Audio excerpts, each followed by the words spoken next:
I'm a native of St. Augustine. I grew up in a segregated city, and there were places that we were not allowed to go, and we, we were told this by our parents. We just didn't go. Well, I'll start with the educational system first. We never got any new books when I was in school. We only got the books that the white children didn't need anymore.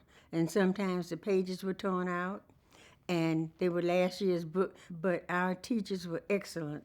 They taught us well what they knew.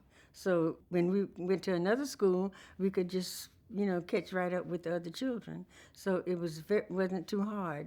We didn't have cafeteria. We had to bring our own lunches to school. We had no band, nothing, not like the children have today. But still, we got our education, and a lot of us went along to further our education. The nursing school was segregated. We even wore different uniforms, and we were in the same school. Their uniforms were blue, and ours was pink. And at Grady Hospital in Atlanta, Georgia, and we had separate schools. We had separate classes and separate things, and we never intermingled.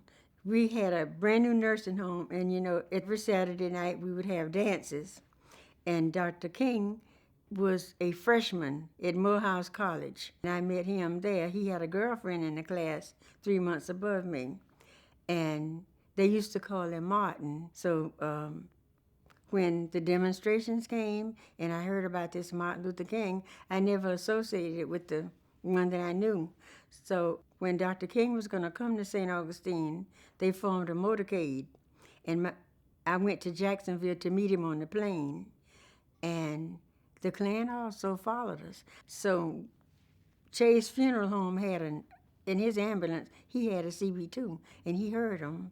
And they said, well, the niggers are going to Jacksonville to pick up Martin Luther King.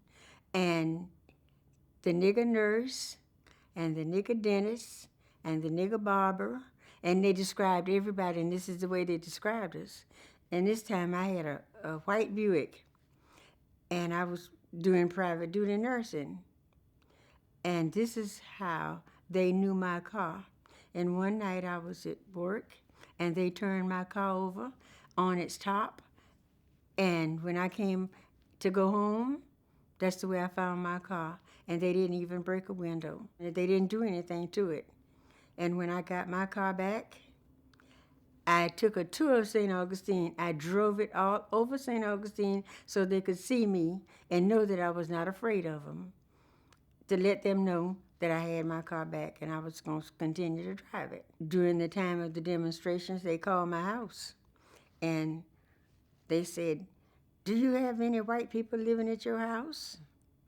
And I told them, I said, this is a private residence and I can have anybody in my house who I care to have in here. So they said, we're going to blow it up. They're going to blow your house up.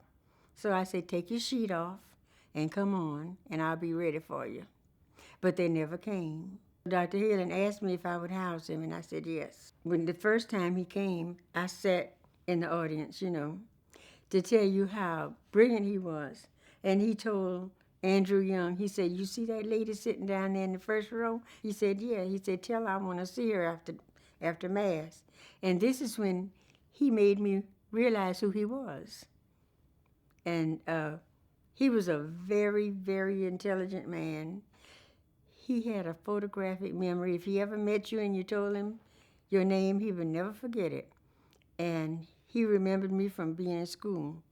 And when we would come home at night after the meetings, he would lay on the floor and we'd sing spirituals and he would talk because he was all wound up and it took him a long time to go to sleep. He was he was a soft-spoken man.